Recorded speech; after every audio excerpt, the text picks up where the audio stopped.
Hey, everybody. Welcome back to the Fans in Motion podcast, the only podcast you didn't know you needed.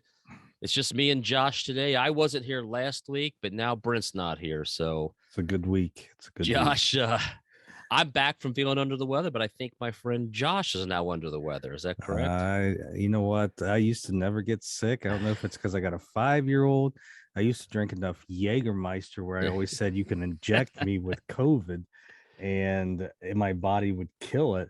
But I haven't been a hard drinker for probably 10 years. So maybe I need to start back up. But Yeah. the pro is I get this deep, sexy Allstate voice, and There you go. the ladies on there are like, who's this guy? Like, Like, I'm you need just some music playing behind you. A little I know. wow, wow, wow. I'm just here to talk about Night Ranger, baby.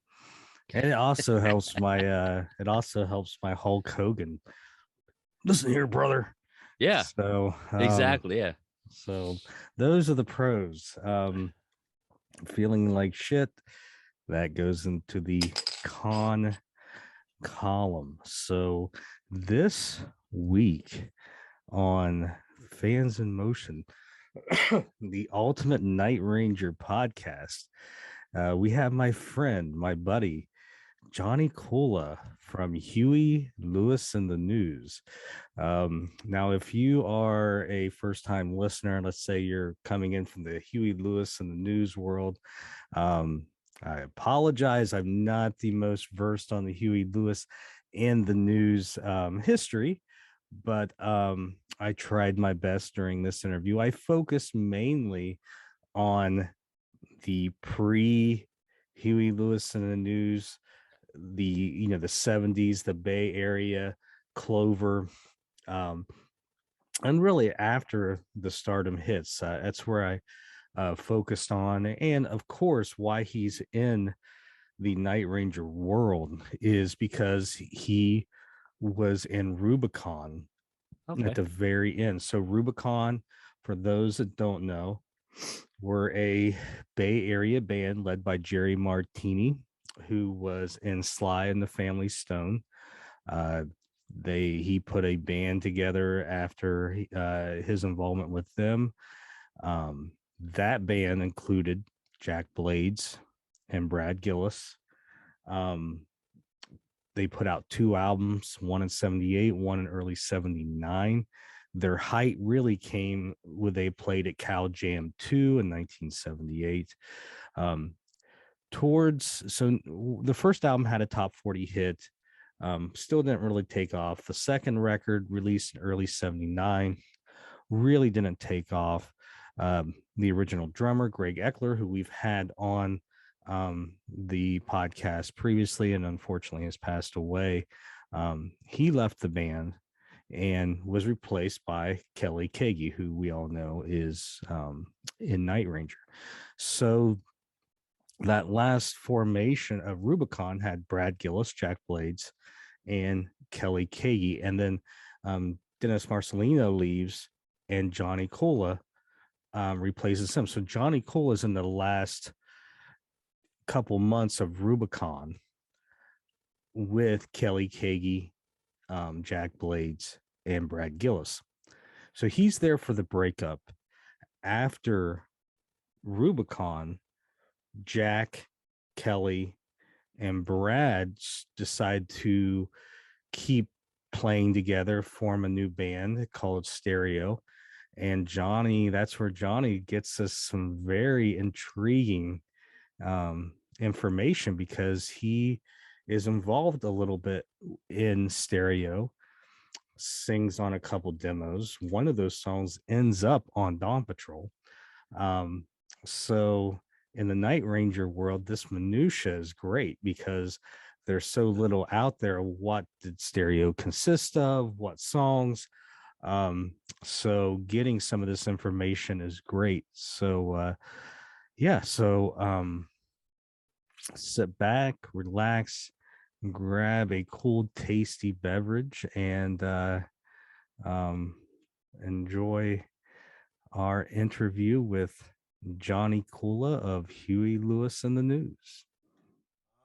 All right, move in just a little bit there. Here we go. 1, 2, 3, 4. Hey. Hey, everybody. Welcome to another episode of Fans in Motion, the Ultimate Night Ranger podcast. And as Andy would say if he was here, the podcast you didn't know you needed. And today I have a very special guest. He goes back into the Night Ranger world before there was Night Ranger, and he's going to share a whole bunch of great stories with us. The one, the only, an upstanding citizen, Johnny Colla. Johnny, thank you for joining us. I guess it's just me. My other two cohorts are nowhere to be found, but thank you for taking the time and joining Fans in Motion here. Okay, apparently they're not Huey and the News fans. Is that what you're saying? Well,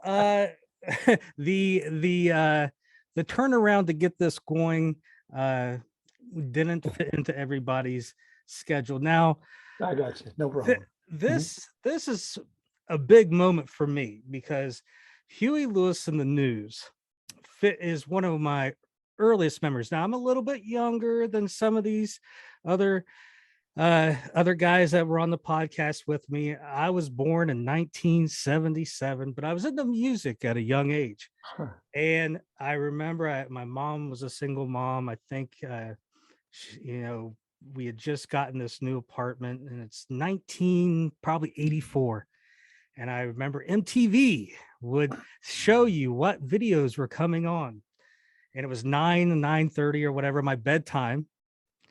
And I saw that If This Is It would be coming on. And I begged my mom, let me stay up to watch this video. I love this song. I love the video. I'm 6 years old. And I remember she let me stay. She's like, yeah, she said, why? Well, they didn't play it for 40 minutes. And at the time, for many years, that was the latest I had ever stayed up, 10, 11 o'clock or whatever. And so my whole life, I've always remembered the first time I got to stay up past my bedtime, and you were part to blame because you co-wrote that song. So it's kind of cool to be talking to you. And I got my original record I got for Christmas when I was 6. I see that. So well, we're spanning generations because let me see. Let's see. You were just going to bed. The chances are I was just getting up back then. Let's face it.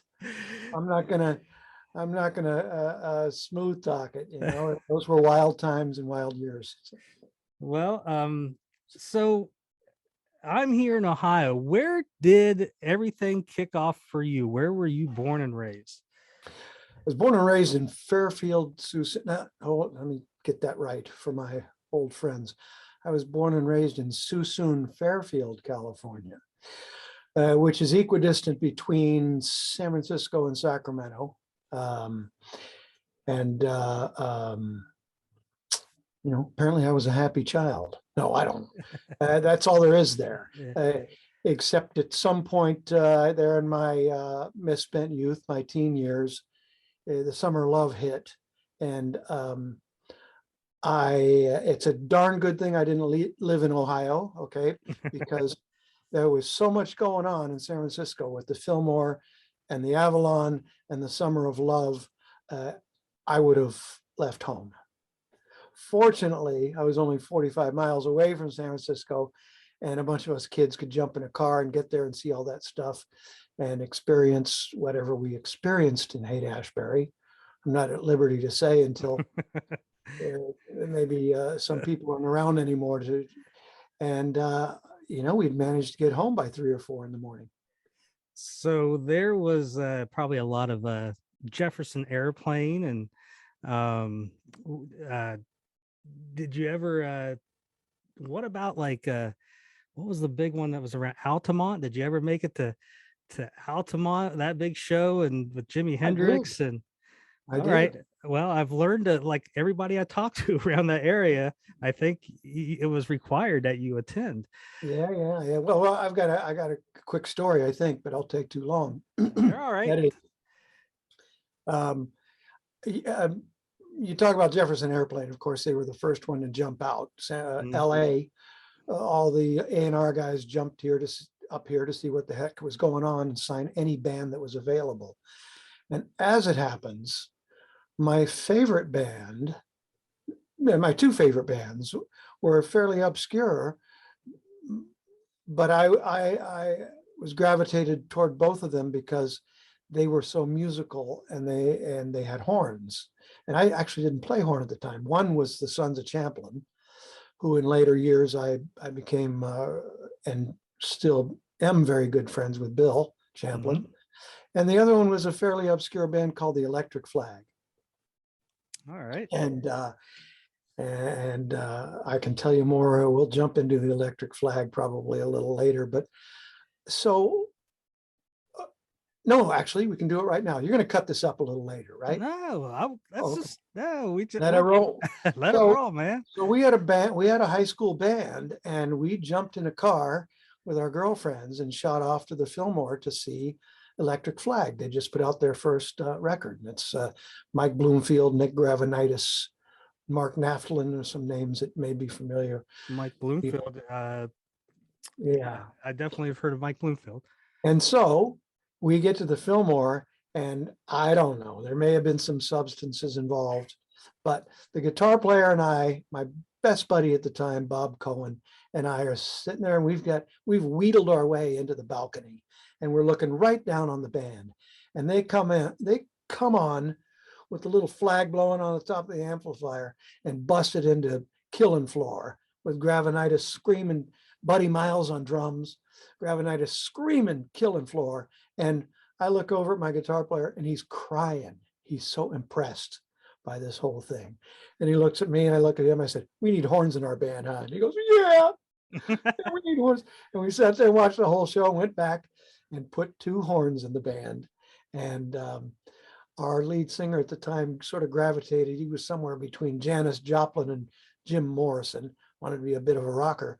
And, you know, that was the summer of '69.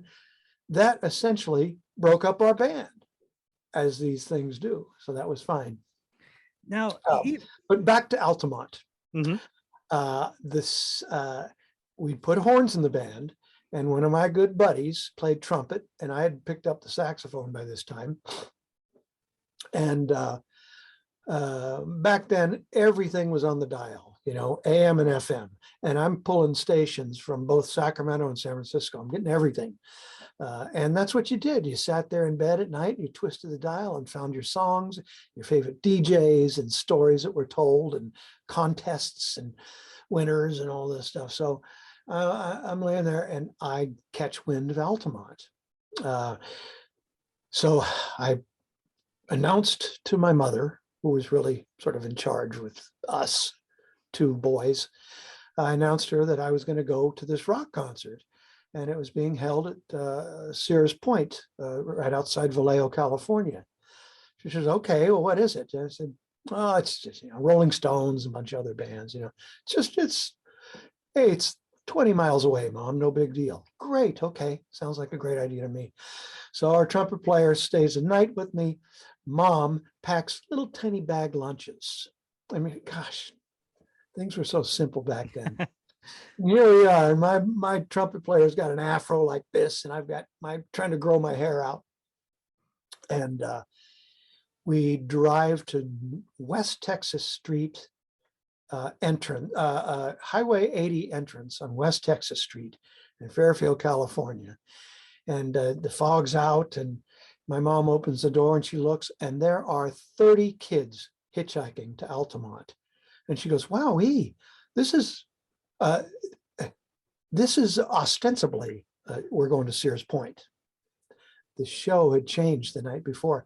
She says, wow, there's a lot of kids going to this show. I said, yeah, Mom, yeah. So sure enough, she lets us out, and we thumbed our way all the way to Altamont, experienced what everyone else did there. In fact, I got on stage for a New York Minute as the Flying Burrito Brothers were playing, because I was so enthralled with music back then. I'd do anything to get close to, not success, but certainly to see what success was like. And it took about 20 minutes for a Hell's Angel to come by and ask me what the hell I was doing there. And he gave me the boot, and I left and found my buddy again. So that's Altamont.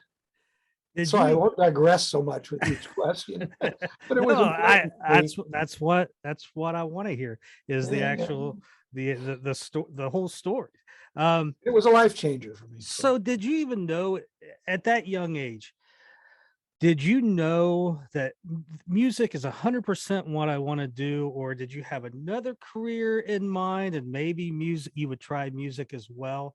Where was your mind, at graduation and looking forward to the next step? Yeah, well, I call high school the best 5 years of my life. So let's clear that up right there.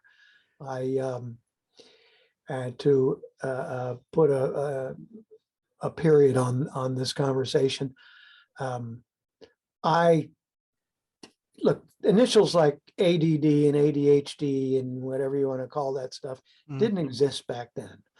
I was just a kid who had ants in my pants. That was the 50s and 60s term for it. And I had no focus. So although I knew what was going on with our reading, writing, and arithmetic, I didn't have any interest in it. I had a real good interest in sports and I did well, but I couldn't play on the teams because my hair was too long. But I can remember I was going to fail high school. I was short 4 credits thanks to a certain guy in the faculty, and I snatched my report card as it came to the house, addressed to my mom and dad, and I opened it up and I looked at it, and I failed every class except band, my music class, and choir, which I got A's in. And I handed it to a good buddy, a good high school buddy of mine, a big music fan. And I said, Steve, if you can make those F's look like B's, give it back to me. I'll give it to my folks. And he never did. So 30 years later, he gave me the report card back. So how did you decide that music is what it's going to be, were your folks supportive? Did you come from a musical family? Did they give you like, okay, try it for 2 years, if not, do this? Just, what was your parents' reactions when their long-haired son is going to be a musician? Well, it started way before that, obviously in grammar school. It was obvious I had talent, and I joined the band and shot through the clarinet section to first chair in a couple months. And my parents were aware of my musical talent at an early age, and they gave me everything I wanted. I wanted piano lessons. They gave me piano lessons. I wanted to learn how to play organ with foot pedals and 2 keyboards and the whole rigmarole. And they gave me organ lessons. Now, all of a sudden, the Beatles kick in and the whole rock and roll scene happens. And every kid in high school across the country wants to be in a band, right? We all know that. So the next thing I want is a bass guitar, which, by the way, is right over there, 1965. So now I'm playing bass in a band. And then then I sort of started moving toward more chordal instrumental instruments, and they bought me a Vox Jaguar because I liked the sound of that, and Dave Clark 5 and bands like that. And they were supportive right up to that point. Then the long hair and the loud rock music started kicking in, and yet they still had full faith and credit that I was going to do something constructive, and even though it might not have appeared like that at the time. What would have been the first? Because you kind of hit on it before. Bands kind of come and go. Little things can break them up. What was the first band that you thought, wow, this is really good? We have something here. What would have been the first band that you were involved in that you could say that about? Well, certainly, I think I'd sort of outgrown Suisun, Fairfield, Solano County. I had a pretty good band in college there called Cottonmouth. But some of the guys were growing up and having babies and stuff, and I could tell their hearts weren't in it like mine was. Through a strange course of events, that is college, the draft, Vietnam, and all these things. I went back to. I was working stiff for a while, just playing in a band, and I got called up to the Vietnam War. Quickly found out all you have to do is go back to school and you get an S1. So I met a certain girl from Southern California who was up there, convinced her to go to Sonoma State. I was successful. We ended up shacking up there, and one of the first nights we're there, my favorite band in the world, the Sons of Champlin, are playing down the street. So I said, Linda, we must go see the Sons. You're just going to love this band. There's nothing like what's going on right now. It's not rock music. These guys are like blue-eyed soul, and Bill Champlin sounds like Lou Rawls, with just trust me, you're going to love it. So we go to see the Sons, and the opening act is this band called Soundhole. We went to a little place called the Inn of the Beginning, which Jack and Kelly and Brad will certainly know about. The opening act was this band called Soundhole, and they were amazingly talented. Some guys older than me, some guys younger, and they finished their set, and I went right up to the drummer and I said, you guys are really good. The trumpet player, not so much. What you need is me in your band. And I'll be darned if Bill Gibson, who became the lifelong drummer for Huey Lewis and the News to this day, he looked at me and he said, cool. Let's exchange telephone numbers. That's what you did back in those days, folks. And I had an audition with this band Soundhole the next week, passed the audition, and that band became loosely the rival band of Huey Lewis's Clover in Marin County, which included Huey and Sean Hopper. Soundhole included myself, Bill Gibson, and Mario Cipollina. And between those two friendly rivalry bands, that created 5 out of 6 members of Huey Lewis and the News. 6 years later. Yeah. And it's one of those overnight successes. Yeah. And again, I love those stories where it's just, you're in your new apartment or house and you see that they're playing down the road and it's like, hey, let's go down. And then you're just talking to the drummer and just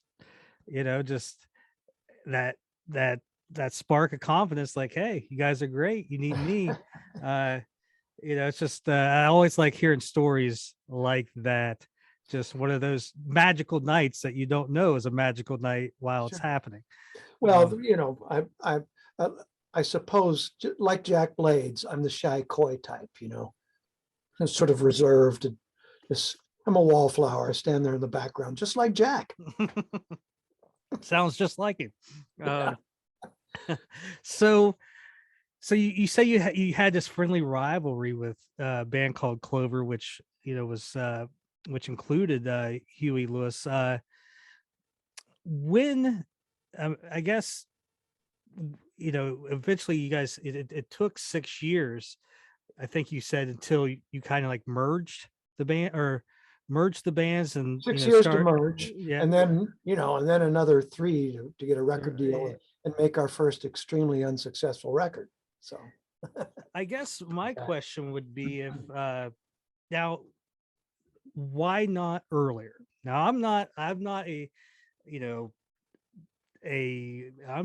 fluent on the Huey Lewis and the News history, so maybe this is stuff that's been discussed before, but is it, I guess, why not merge sooner? Is it because you guys have such faith in the bands that you're in? Yes. Okay. Sure. You hit the nail on the head.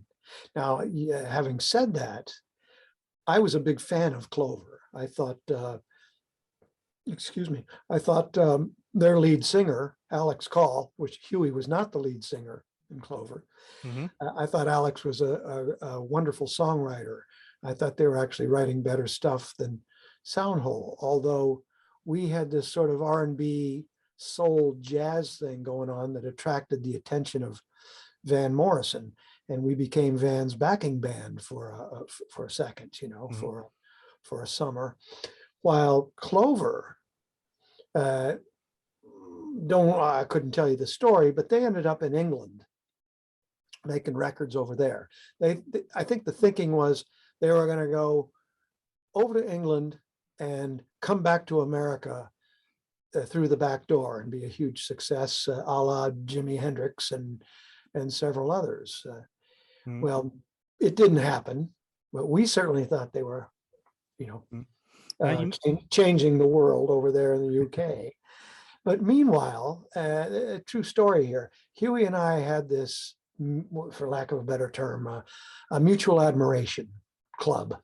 We were really attracted to each other, a bromance. Mhm. He'd come to Soundhole gigs and we'd hang out, and I'd go to Clover gigs, and we both had girlfriends going to Sonoma State College. We both owned MGs. We both smoked pot. I don't know where you want to go with it, but we were absolutely, there was an attraction there. Mhm. I don't know why, like you said, or I mentioned, these things are serendipity, and things are just bouncing off each other. I was unceremoniously released from Soundhole, and my biggest supporter at the time was Huey in Clover. And he said, "What in the hell are those guys kicking you and John Foray out of the band for? Come on, jam with Clover anytime you want."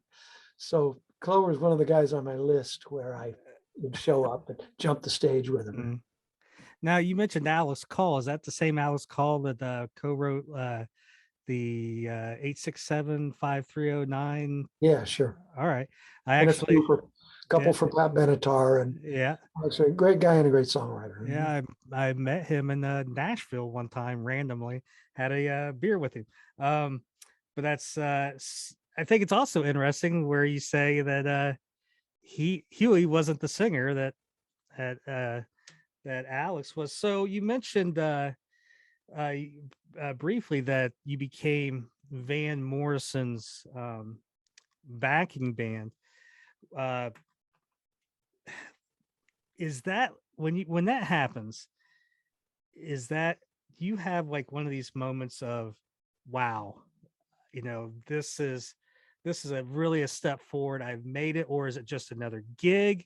How does one see it from your perspective back then? Well, we all know Van doesn't wear his personality on his sleeve, let's face it. So we had no idea where it was going. All we knew, or I should say, what I knew is we got hired because we had this R&B soul bent. Van's license plate at the time, he lived here in Marin County in Fairfax. His license plate was when you could first get customized, personalized license plates. And Van's license plate on his Mercedes said R&B. So his road manager had told Van, for reasons I don't know, dumped everything in his life at one point. That includes a Fairfax Street Choir, or whoever his backing band, I'm getting that mixed up. Whoever his backing band was at the time, he just decided to do something different. And he's doing that to this day. Hats off to him for that. And his road manager, a good friend of mine, said, "Hey man, you ought to check these guys out. You ought to check Soundhole out. They're really good. They're right up your alley." So Van showed up at some podunk gig out at a golf course. We'd rented a room, something like that, and we got hired. He loved it. And strangely, what he liked most about it was my buddy John Foray's keyboards, that R&B thing he did, and he liked our horn section. Not long after that, that's the two things that got kicked out of Soundhole. So strange ironies, man. when, I mean, did you know that that was going to be a temporary gig, or when it happened? Yeah, I missed that, the end of the question. We have no idea. No idea. Van is an enigma, as we all know, and we didn't know where it was going to go, but it lasted a tour or two. We did lots of shows around the Bay Area, and then he took us out on a short college tour, and we just hoped for the best. And we got back home from that tour, and we weren't fired. We were just never heard from him again. So, Yeah. which is fun. It was a great experience. So how did Sly and the Family Stone come about? Sorry, that's the last time I'll refresh myself. Oh, that's all right, brother. Well, let me think about that. Our band Soundhole was making a demo tape, and I think we'd signed this little 6-month deal with a industry legend named Roy Siegel, and we were in CBS in San Francisco making this demo with Roy, and across the hall, Sly and the Family Stone were recording. Well, you know, Sly showed up 1 out of 10 sessions, so he wasn't there. But as I'm strolling through the hall, Jerry Martini, he's also the shy, coy type like me. Jerry comes up and introduces himself. And I said, wow, man, I am such a big fan, you know. And I said, is Cynthia in the room too? And he goes, yeah, but we're all working. So, but let's exchange numbers. I said, okay, fine. Let that go. Soundhole ran its course, whatever that may have been. I think I might have that wrong. We might have reformed as a band called Airplay, which is not far off from Stereo, is it? And that was Bill Gibson, Mario Cipollina, myself, and on keyboards, and somebody else who I can't remember right now. In any event, I met Jerry that day, and I don't know, it wasn't long after that, I get a call from him, just a cold call.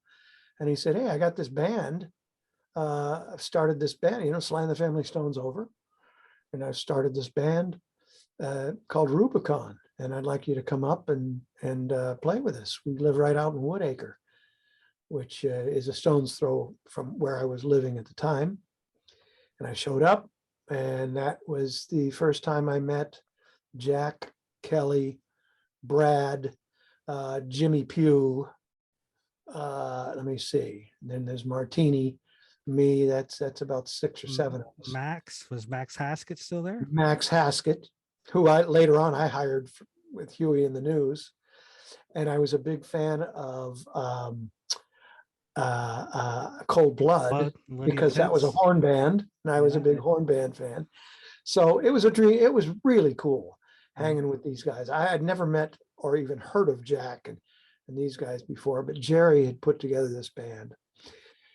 And I think they were on the end of their legs, if you know what I mean. They had put out their 2 records, and they were kind of cobbling this thing together a little bit to go out on tour again and see where it would lead.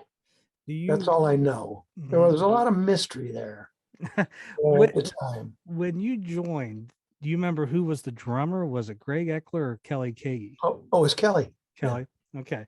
And then you replaced Dennis Marcelino, correct? I think. Yeah. Well, if Max was you would know better than me. Yeah, if Max was still in the band, that was who you replaced. So when do you think that took place? Would that have been like early spring of 79? I'm looking at my notes right here in front of me, and I think so. Yeah. I mean, we had so much going on back then. I'm on the fence as to this whole crazy thing called rock music or whatever, pop music. I don't know where I'm going with it, but I know something better happen, or I'm going to go back to college and become a teacher.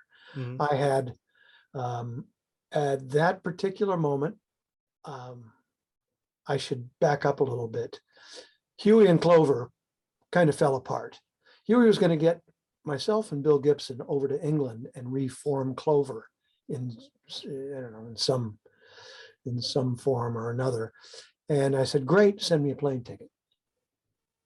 A week later, he calls me and says, forget it. I'm coming home. Let's start a band in the Bay Area. I said, fantastic. So I quit Sly, packed my crap up in a car and drove back home, and I'm back in Marin. But meanwhile, I don't really know where it's all going. I mean, I might just pack it all in and play clubs and have fun with it for the rest of my life, like a lot of other teachers. But as it happens, I get back home and there's like 10 things happening at once. I reconnect with Mario and Bill. We start this little band called Airplay. We're making demos, trying to get a record deal there. I had a couple auditions, I think, with Commander Cody and a possible with this band called Player. And I got the seat with Rubicon, of which Huey was rather envious. You know, he thought, did you know that he was formulating something, you know, cooking something up, but I was his guy. I mean, he and I were running fast, man. We were going into the city and playing with Nick Gravenitis and jumping stages with all these different bands, and it was an exciting yet precipitous time in my musical life. So you had mentioned it previous, and if anybody knows the history of Rubicon, so they were pretty much on their last legs when you joined. Did you know that when you joined?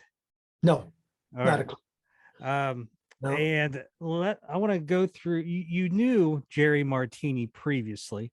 What was did you know Max Haskett previously? No, I was meeting those two guys. Forget the rest. Those two guys were stars to me, you know. I mean, I you know, hitched up with this band Rubicon, and they had, between Max and Kelly, they had two fantastic singers, cracking horn section, and an outrageous rhythm section. You know, it was really amazing. Just the whole thing came up a level. They were all amazing players. What was your first thoughts on Jimmy Pugh? Well, they had a bit of a stage shtick. I don't know if you ever saw any old videos of Rubicon back there, but two that stick in my head are one of which I got to be a part of, and Martini does this little tambourine thing. You know? Okay, I've seen that. You know, you hit your ass, you hit your shoe, and then you're to the audience, and then we face each other and did this thing. Well, I just took right to that stuff, man, like a duck in water. You know, I loved it. So we had that bit, but maybe the one folks don't really know about is Jimmy Pugh doing the worm on stage. Is that public knowledge? Well, there is really the only live footage. There's some, like, Merv Griffith shows and stuff where it's them doing promotion mainly, but there is some live footage from Cow Jam 2 from early 78, and they don't show, it's not really shown well, but yes, you see Jimmy Pugh coming out and he's jumping. The next thing you know, you don't see him, and you can kind of see some stuff at the bottom of the stage. I wasn't quite sure what he was doing, so here you go. This is the stuff we need to know. So he's doing the worm. He's doing the worm. Yeah. And we kind of back off and watch, and I'm in contact with Jimmy a little bit here and there, so I'll make sure and ask him if he can still do the worm. I got to meet Jimmy probably 10-12 years ago when he's playing with Robert Cray. He was great, answered all my questions and all that good stuff. What was your first impression of Kelly Keagy? Jimmy Pugh's another shy, coy type like me, right? He well, you know what, that I don't know him enough to probably confirm or deny, but I will take your word on that one. Yeah, he's on 11 like a lot of us, and there's nothing wrong with that. Give me your first thoughts on Kelly Keagy when you joined Rubicon. Yeah, well, first of all, he's one of the nicest guys in the world, like Max Haskett. That is Uh, true. I will agree with he- that 100%. Both of those guys, and they both happen to be great singers, and they like the sound of my voice, and they wore their hearts on their sleeve. Kelly, I don't know, there were no secrets there. I don't really remember a lot about those times, or do I? But we became fast friends. I don't know how it all happened, but he never had a bad word to say about me and vice versa. And when Huey and the News would swing around Nashville years ago, I happily brought Kelly backstage to meet the guys and hang out. Yeah, Kelly is one of the best. That is for sure. And your thoughts on your initial impressions of Jack and Brad? Well, Brad's a guitar player. What can I say? Brad is back then, Brad was about Brad and the guitar. And I appreciate that. Every guitar player thinks they're a lead singer. Every lead singer thinks they can play guitar, but it doesn't always work out that way.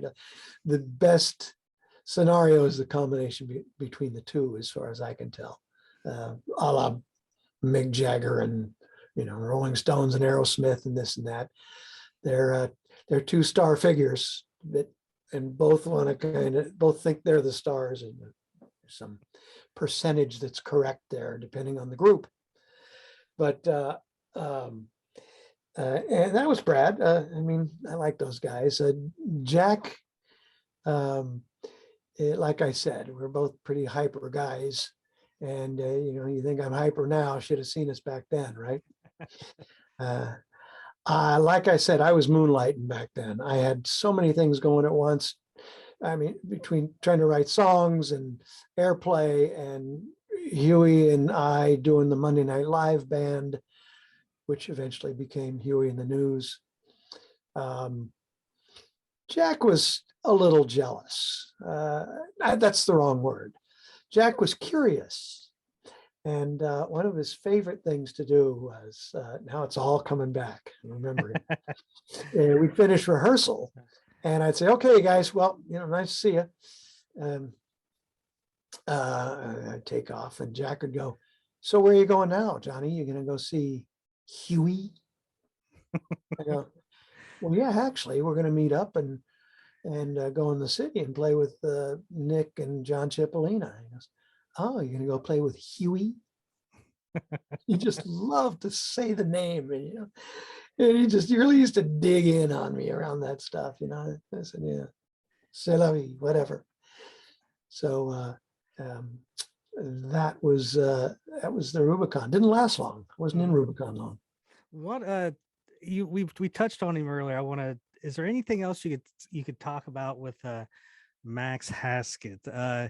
Unfortunately passed away way too soon. And so whenever I talk to anyone from that time frame that spent time with him, I always try to, share a story or just tell me a little bit about Max. Mm-hmm. Well, Max and Kelly had a lot of similarities, and that is both had and have amazing voices. And they were both way too humble for such great singers. I'd met a lot of singers by then, and including, Mickey Thomas, working with Elvin, and I don't know, a lot of singers in Marin County. And they were just both down to earth guys. If you get on the subject of food, Max would just ramble about what he likes and what he doesn't like, and he'd tell you all about his operations and his medical procedures. And we had a couple interesting moments. He was a juggler, Did you know that? I did not. Uh-huh. Well, we were on the road, and I think I roomed with him actually in Rubicon, if I remember right. Let's face it. They weren't doing well enough for you to have your own room. I think Max was my guy. And he would juggle. And he had these little bean bags, and he what was his line? He says, "Here's the thing about juggling, John." I was John back then. Here's the thing about juggling. Juggle over a bed, because you're going to drop them a lot, and you don't have to want to bend over the floor every time. So you juggle over a bed in your hotel room. All right, Max, great. Dude, whatever. And he just had this wonderful laugh. He'd laugh at anything, like a little kid, you know. And the other one was he'd bring out his fencing gear. He had 2 masks and 2, what do you call them, épées, I think it is in French, 2 swords with a little tip, you know, on the end of it. And I said, "Wow, that's a weird hobby." He goes, "Yeah, I want to try it." So I said, "Sure." We're standing there going, you know, and he's got this thing going at me, you know, I'm trying to fight it off, and he goes, "Pow," and he hits me in the chest. I said, "Max, hell with this crap. This is no fun, man. I'd rather get in a wrestling match with you than get poked by a sword." That's awesome. And you know what? And I won't. I will always think about that when I think about juggling too. I mean, that's very yeah. So when you're with Rubicon, were you just playing the Bay Area, or did you guys do any type of tour, you know, outside of California or anything like that? Or yeah, we went outside of California. Okay. I got to give you one more, Max, though. All right, go. Yeah, and that is, I hired him for Huey and the News. We put together a little horn section with some other guy and Max and myself, and we're playing Calaveras County Mountain Air Festival. And we'd worked our way up, Huey and the News. First we were an opener, then we were second bill, and playing with the Cars and the Doobie Brothers and all these bands. Finally, we're the headliner. And Max shows up, he drives up, and he goes, "Hey, how you doing?" "Great, Max, good. Hey, we're on." And, you know, an hour and 15, glad you made it. He goes, he gets this pale look. He goes, "I forgot my horn." I said, "You're kidding." He goes, "I'll be right back." I said, "Where are you going?" He goes, "Hayward." I said, "You got to be kidding." I said, "Just find a horn here and borrow one." He goes, "Nope."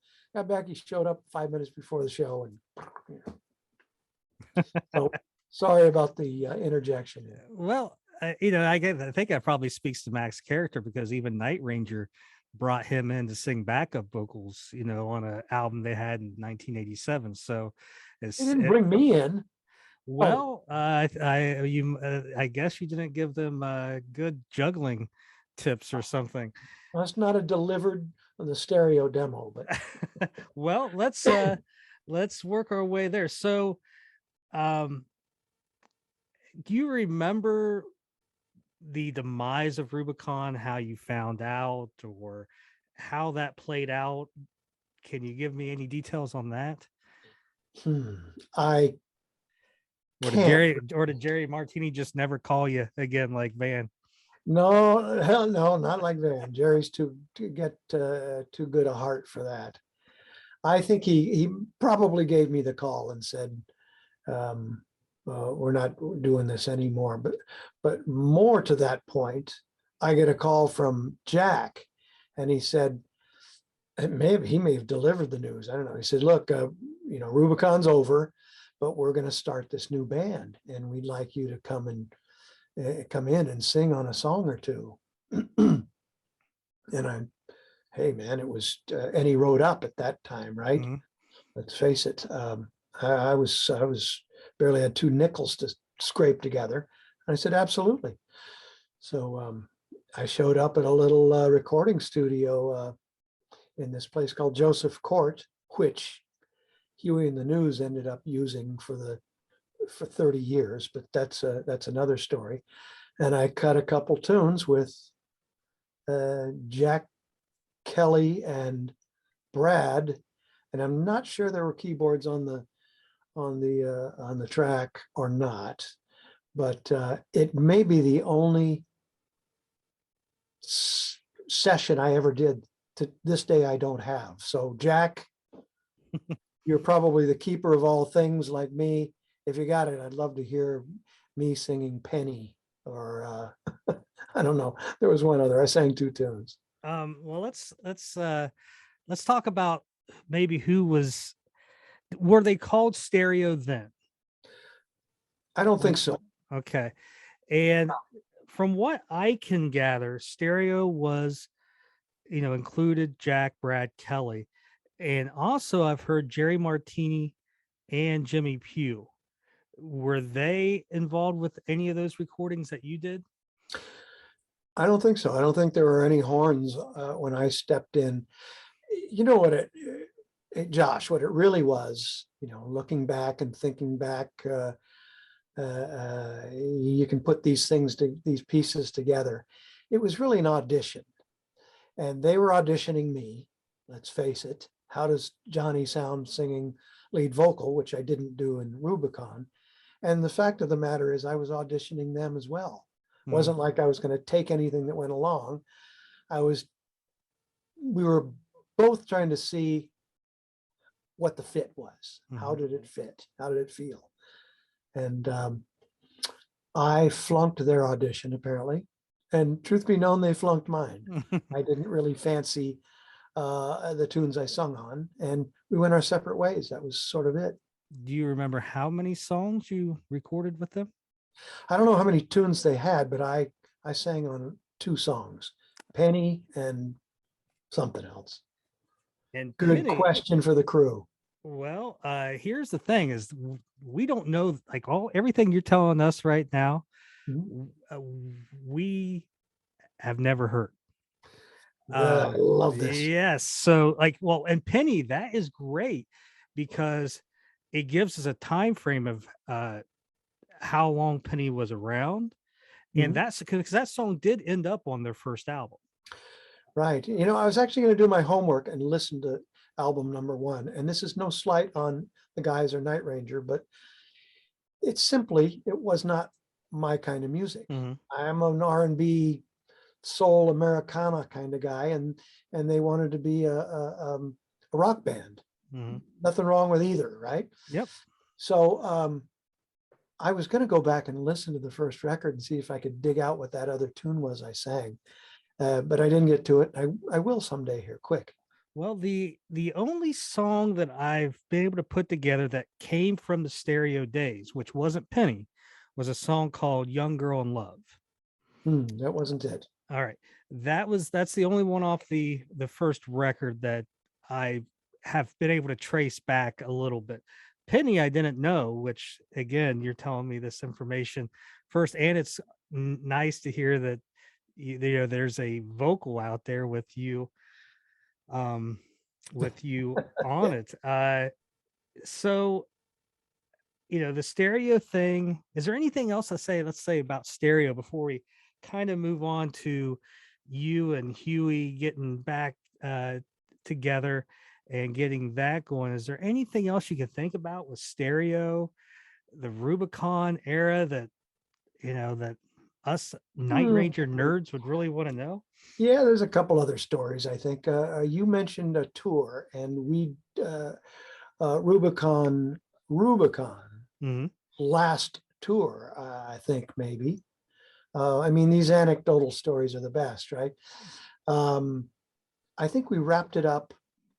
God, I kept a diary, a journal. So if I dug in, I could tell you. But what I distinctly remember is we played Palm Springs, which I think was Jack's hometown.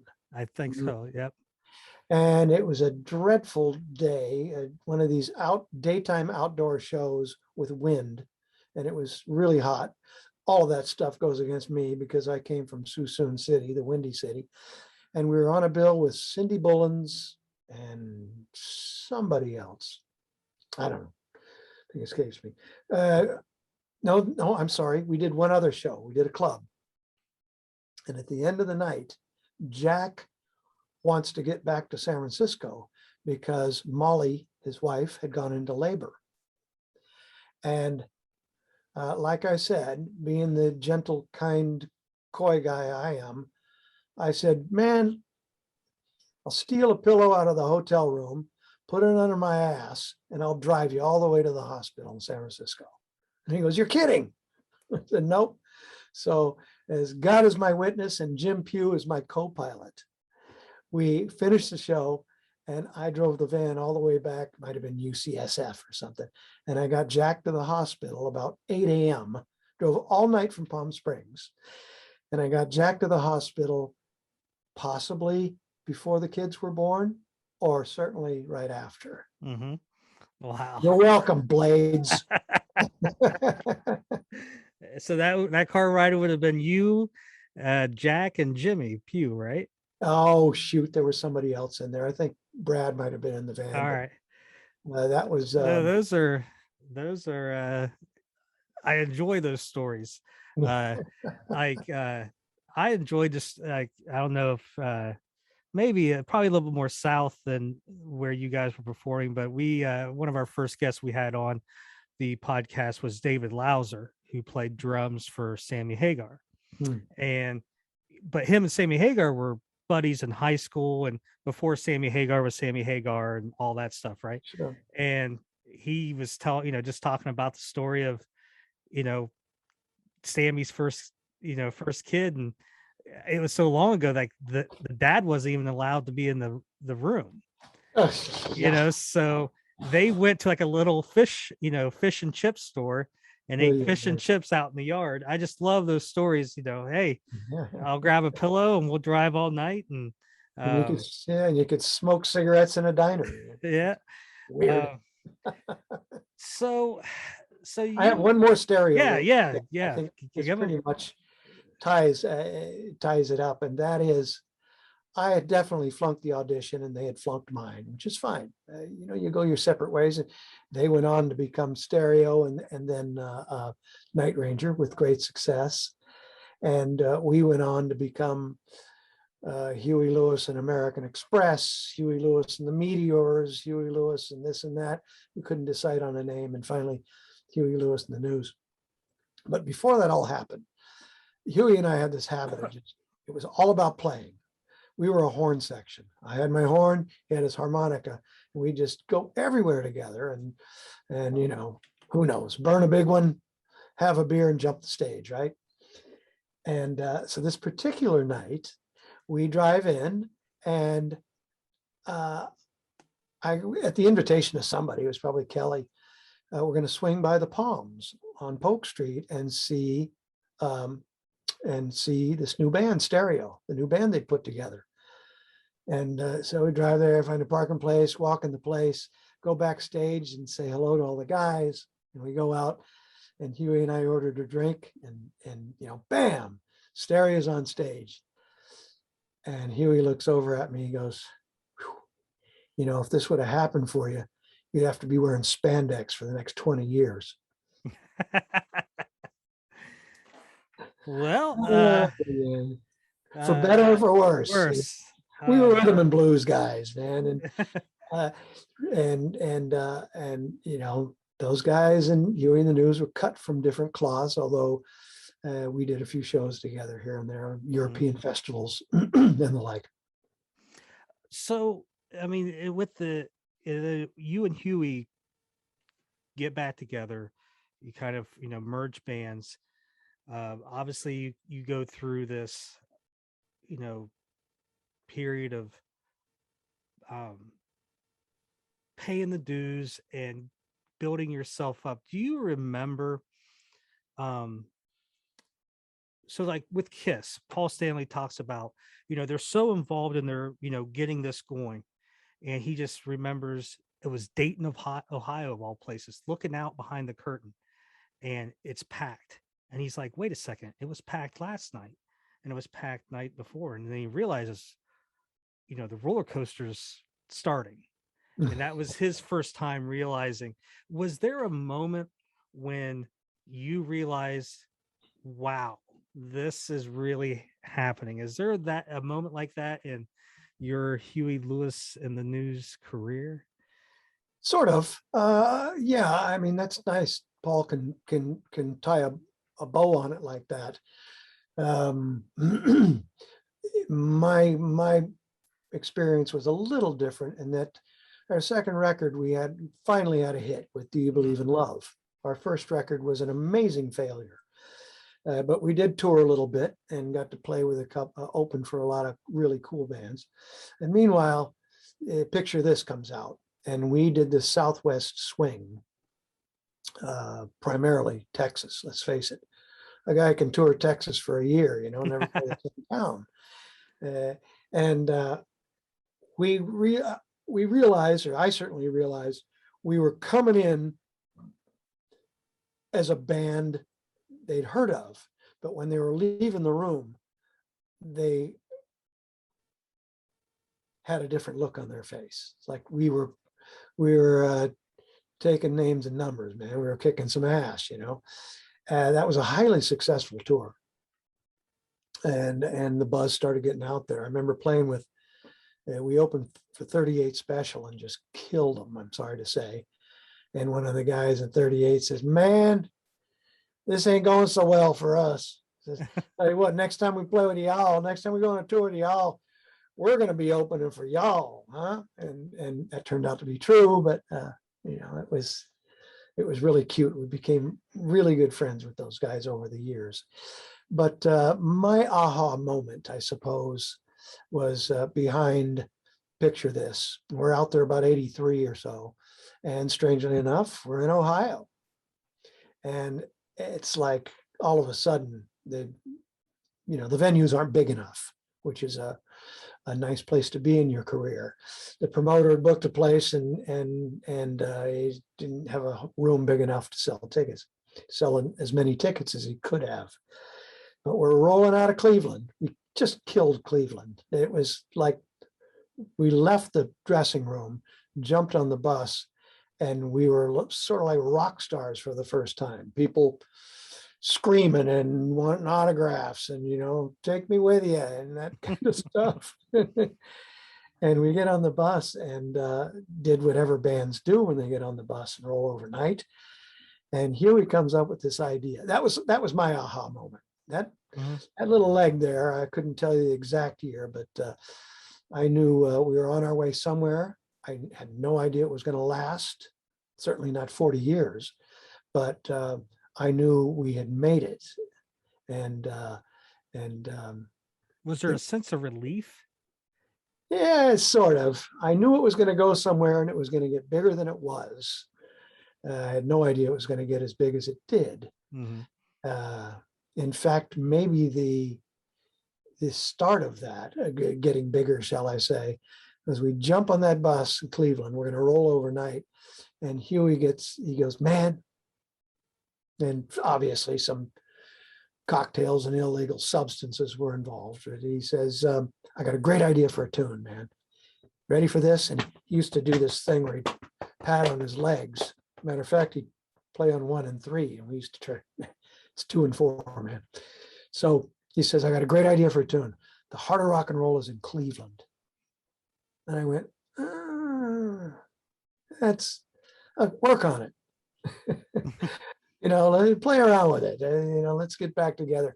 So I think it was him and Mario. They played on one chord, and then everyone got tired and went to bed, and it went away. But I kind of kept it back here. And when we got back home, started working on the idea. In the meantime, he'd worked on the lyric a little bit and called it Heart of Rock and Roll is still beaten. But Cleveland gets in there at the end. Yeah. How can MTV? How did that change everything? Because you guys, I mean, it is. I mean, it's. I mean, looking back, I mean, like now, let's say if you have a song that you know, you don't visualize it with a video, but a lot of those songs from the MTV era, if I hear the song, I automatically can go to a video with it as well. Sure. How did MTV change everything? Well, you must remember that point where it changed from, you know, have you heard that song to have you seen that song? There was that point, right? All of a sudden it was all about video. we never took that stuff seriously, as you can tell by our videos, nor did we take them literally. You know, if the lyrics moon in June, we didn't stand there on a summer night and look up at the moon. You know what I'm saying? We always sort of tried to weave a storyline that had nothing to do with the song, and took the piss out of ourselves, you know, tried to make it funny and fun, because isn't that what TV is? You know, the Gong Show, it's either fun or serious, but it's TV. And the timing couldn't have been better. I mean, we were starting to write pop songs that are really hitting the mark with the public. We got a ridiculously good looking guy as a front man, and we had this idea of how we should make videos for MTV, which didn't really fly too well with some powers that be. They thought we were kind of snubbing our noses at the thing, but I think most of them hold up in the long run. You know. What can you tell me about, since like I said, I have a personal connection to this song, if this is it, just where did that song, because you're the, you know, a co-writer on it, where did that song, talk about the birth of that song? I cannot tell a lie. I wanted, as you know, where we were in our career, we're working on sports, and there's no easy way to say it. We approached every tune on that record as a single. We didn't mess around. There was no filler. And If This Is It was no exception. But I made a demo that was, you know, all the musicians out there will know it was bulletproof. There was no way it was not going to get on the record. It didn't have a title. Ooh, rock, you know, in the chorus. And Huey just latched right onto it. He went, woof, shit. Well, there's one. All we got to do is make it better. But the truth be told is, we're at that place where we're starting to see the bigger picture of what it is to be a popular band. And I wanted a summer song, like Hot Fun in the Summertime. I wanted to write a song that people would remember as their love song in that particular summer of 1980, whatever it was. And I think we nailed it. Yeah. I mean, and it is, I mean, you know, it has that summer feel to it. The video, obviously, on the beach. Like I said, just 6-year-old me, begged my mom to let me stay up and watch it.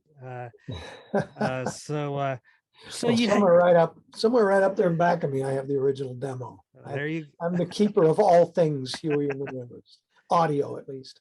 So you guys are so, I mean, so big. I mean, that train just keeps going and goes faster. You got, you know, the sports album, which, like you said, you guys basically looked at it as every song's going to be a single, and you know, half of the album was, I think, released as singles. Yeah, 5 or 6, I think. You have The Power of Love with Back to the Future.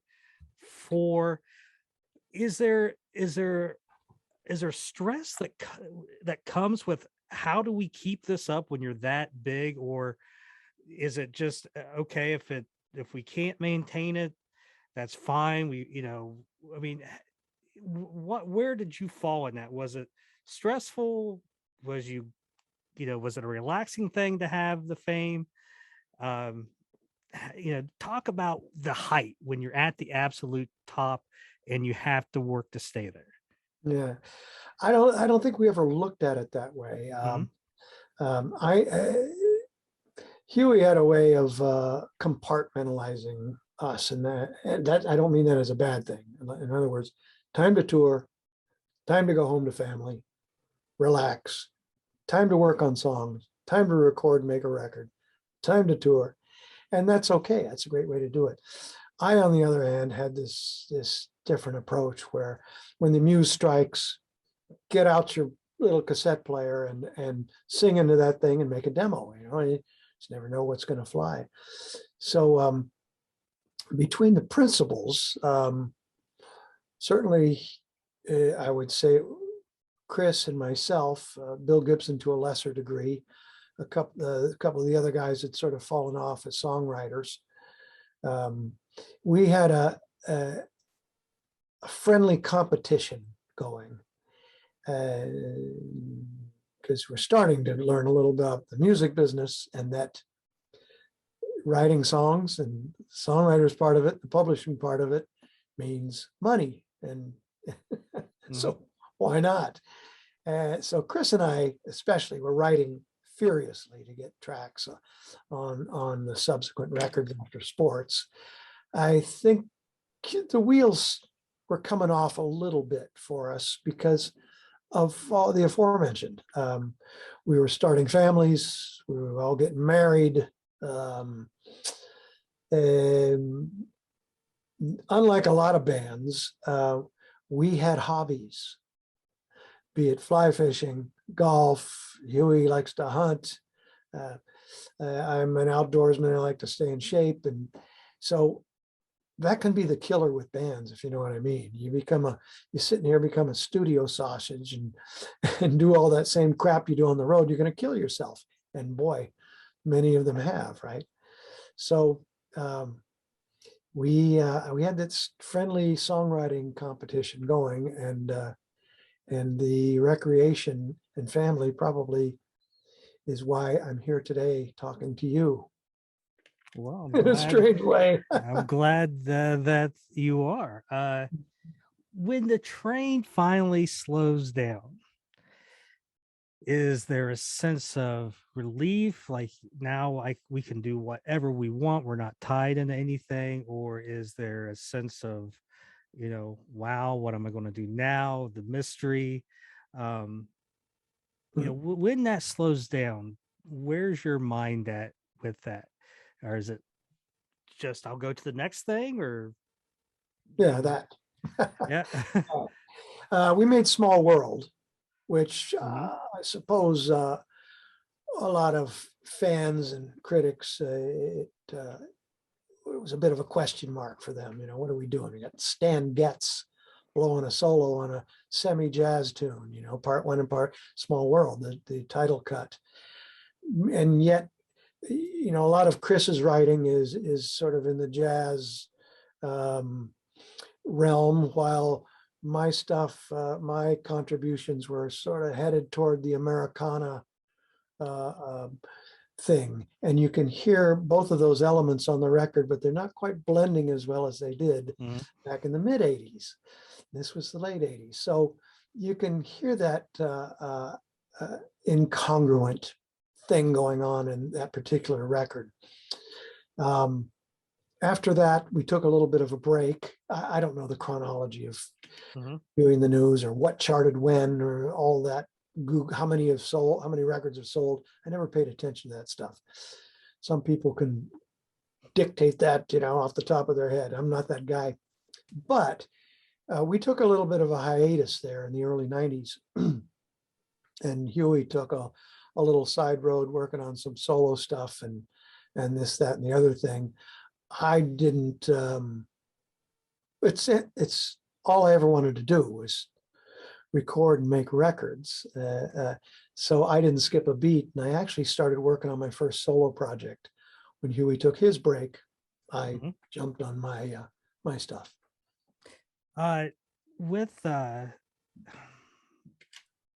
So when you're, and you hadn't worked on any like solo stuff or at least I guess officially. No, really. When you're working, would this be about the late 90s, somewhere in there? No, this would actually be early to mid 90s. Okay, so you start working on your first record. Why doesn't that get finished then? Any songwriter will tell you, write 20, you wrote one good one. So I had this bunch of songs written. At least I thought they were good, but that maybe Huey couldn't wear them for some reason, or that it didn't fit the band.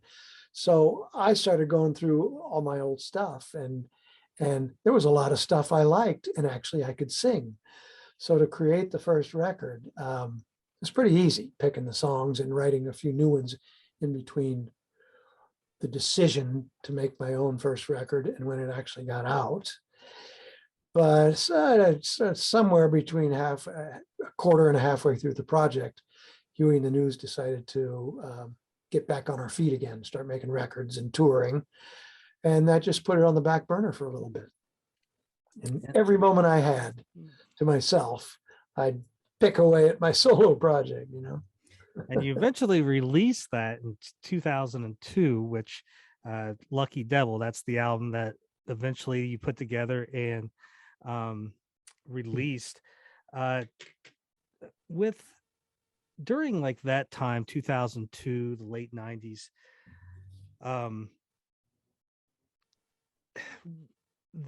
bands like Huey Lewis and the News and Night Ranger, did you guys ever see the shift where, and like I've seen it just as a fan, where in the late 90s or even in the 90s, just all 90s, early 2000s, they went from just classic, okay, it's a classic rock band, you know, we're bringing them in to play this festival or state fair, to somewhere in the late 2000s, 2000, you know, somewhere in there, it changed and it became almost you used the word earlier, Americana. Like it changed. It wasn't like we're bringing in this classic rock act. We are bringing in this band that is more than that. They are almost like a legacy. Did you guys, a legend somewhere? yeah. And you know, to where now it's just not, you just don't see the people who were, you know, from that time period.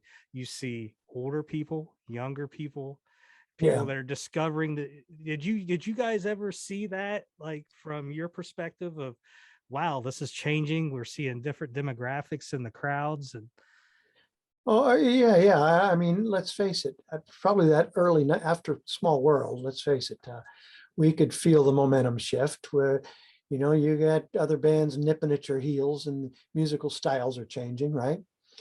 And like I said, Huey experimented with some other stuff, and I was working on my career, and other guys in the band were doing whatever they do. That's all fine.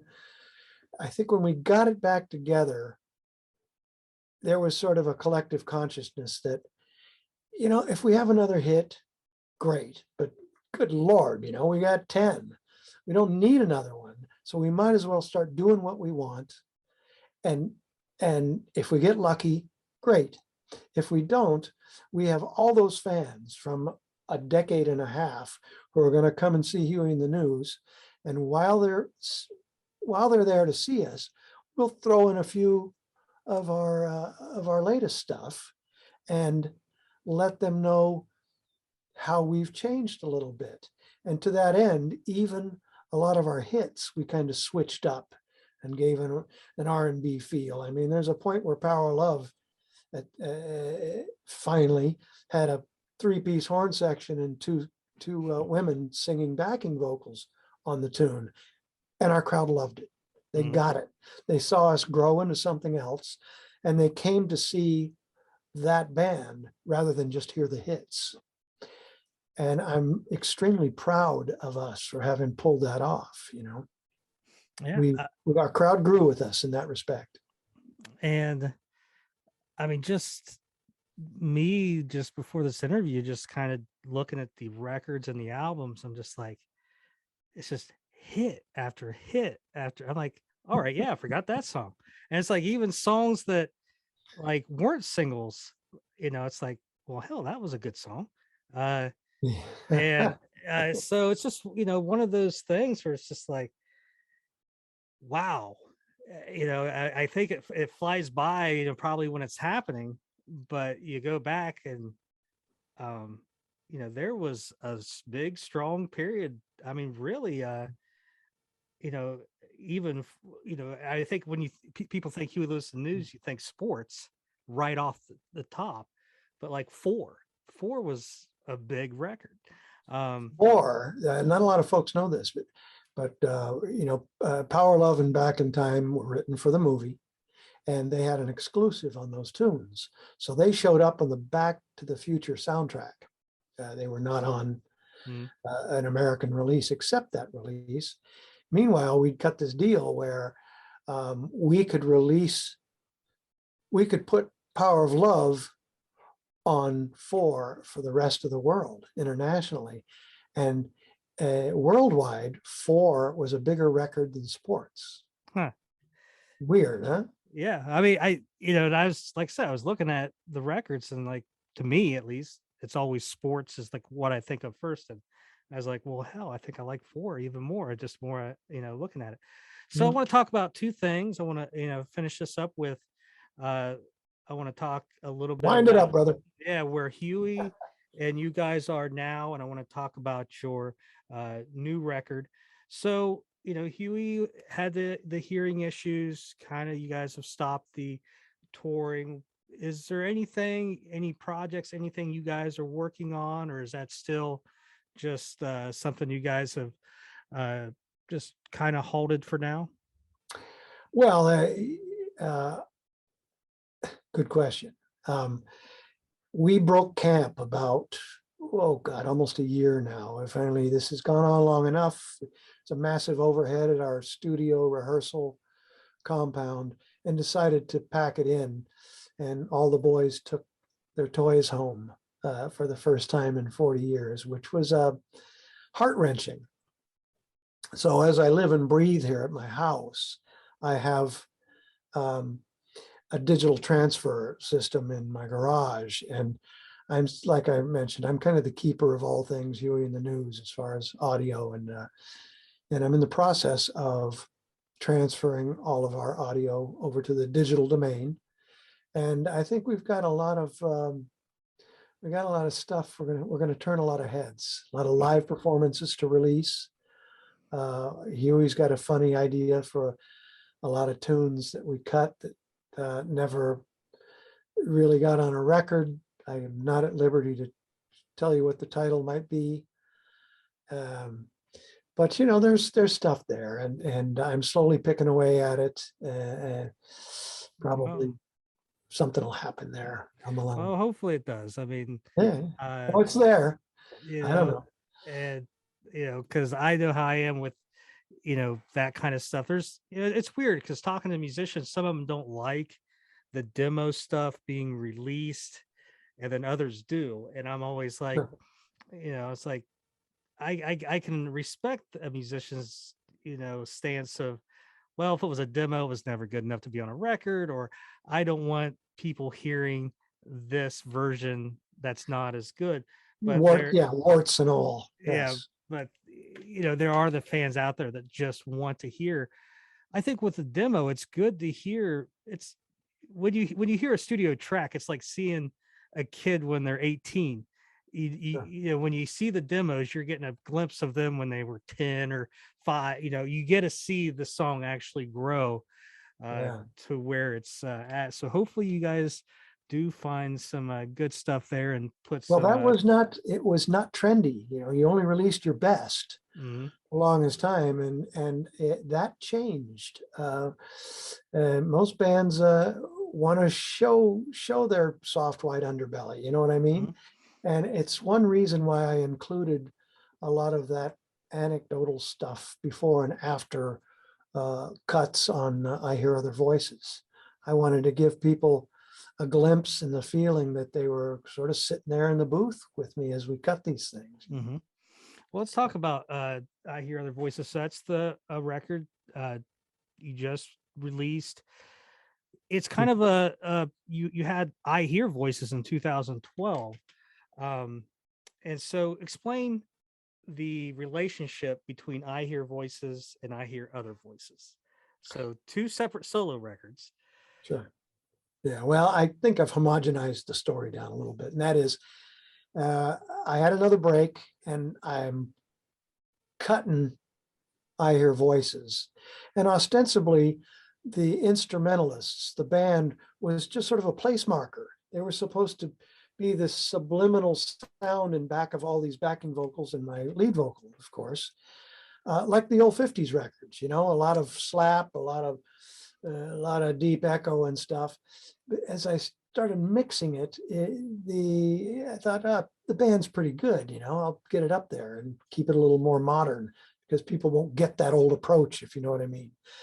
So I release a thing, and that all important reflective time, Huey and the News goes back to work. I jump on one of our projects, and I'm taking a bigger role in production, co-producing the band's record at this point.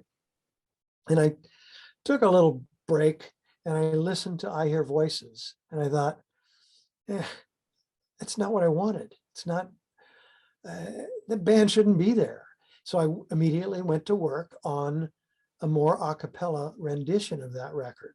And I got about a third of the way through it, and another Huey and the News project jumps up. I think, I don't know, was Soulsville or like that. And like, how can I turn that down? It's I get to wear many hats and arrange and coach and produce. So I put it on the back burner, just like Lucky Devil. I Hear Other Voices was really the record I wanted to make out of those tracks. So I don't call it a re-release. I really like to call it the reinvention, what the record always should have been. And I think I nailed it. Yeah, I mean, I liked it. It's got that, I don't know, to me, when I was listening to it, it's like a, early 60s feel to it. And a little bit of like Jersey Boys sometimes in there, with the where they're singing a cappella. Those tunes are, to me, or a lot of those songs, I should say, are to me what If This Is It was to you. 1958, I'm 6 years old, and I'm jumping on the piano bench singing, "Let Me In, wee wee," Yeah.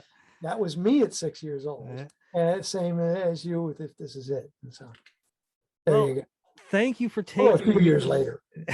Thank you for taking me through the journey with obviously the Rubicon and the stereo and everything with Huey Lewis and the News. I got two more random questions for you. Sure. I usually will just ask these usually about anybody I talk to. My first random question is July 20th, 1969, man lands on the moon. Where were you? Oh, wow, summer of 69, right? Yeah. For some reason, I look back at my life and they sort of, there's always big changes in some 7-year chunk. And some of the things I can't actually tell you about in 69, but some I can. And I broke up with a girlfriend. My band broke up. I flunked high school, and I got my first real job in my life. So those are some pretty life-changing moments. I'm 17. I just turned 17 years old. That's a lot of crap going on for 17 years old. And I didn't watch much TV. I was too busy out there in the world, if you know what I mean. And I'm trying to get another band going, which I did successfully. So it all shook out. 6 months later, I had a new girlfriend, a new band. I'm back in school, and everything's beautiful. That was a pivotal moment for me, man. And my other question would be 100 years from now, your great grandkid is doing some family history, and hey, I'm related to Johnny Colla. He was a musician back 100 years ago.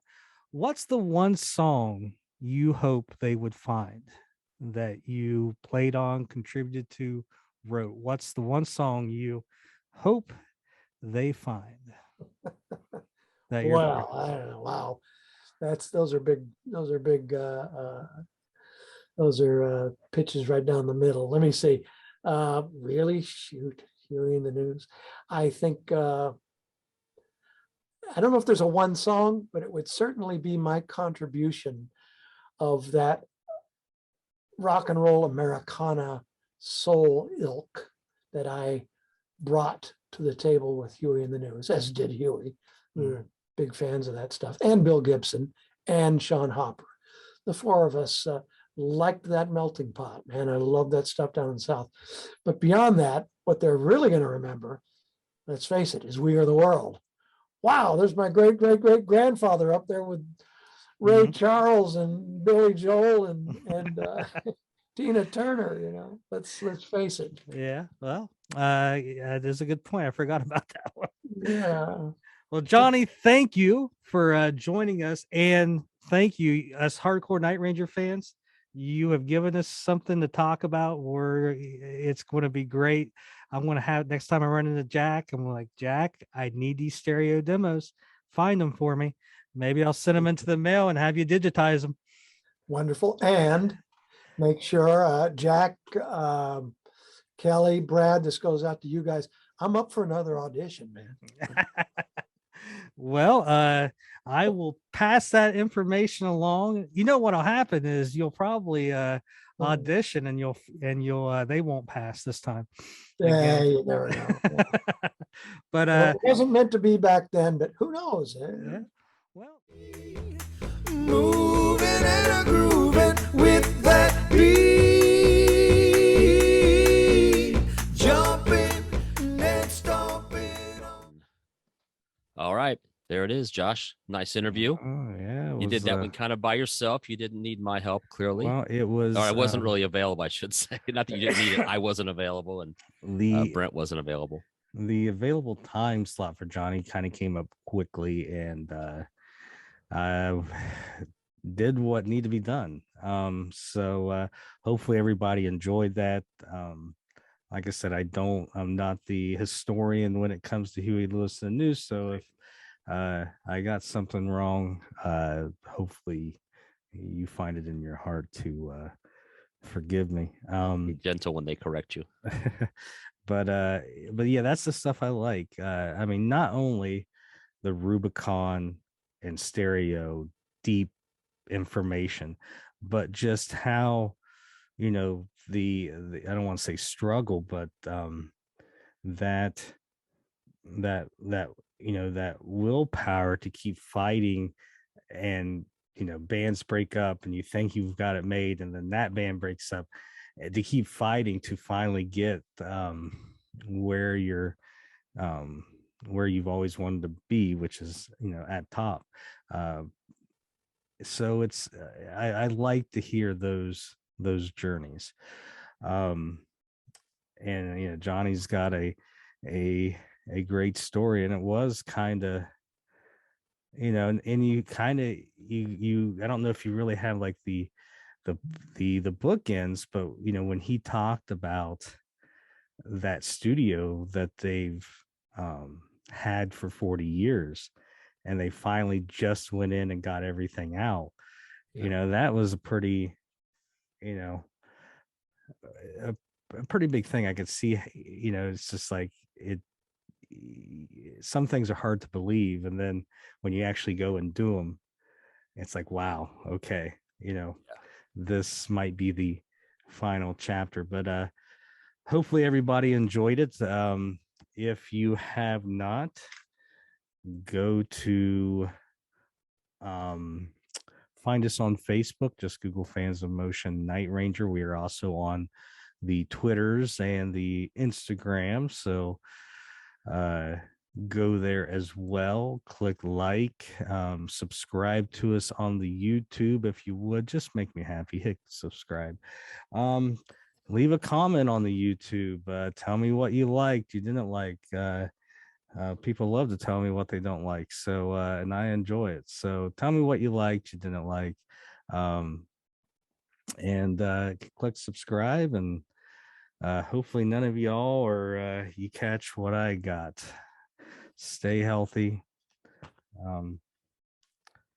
Yeah, I don't know. I think it's the 5-year-old, man, bringing home all the stuff. Maybe it's your COVID ass. I could have given you something at the Kiss concert. Yes. For those that don't know, we've met up briefly at the Kiss concert in Dayton. So, and there you are. So, Fans of Motion episode every week. Night Ranger on a weekly basis. You can't beat that, brother. What do you need? All right. All right. Until next week, we will talk to you then. Laters. And I almost lost my mind. I don't worry because Mama said there'll be days like this. There'll be days like this. Mama said. Mama said. Mama said. Mama said there'll be days like this. There'll be days like this. My mama said. Down, down, down, down. My eyes were wide open, but all I could see.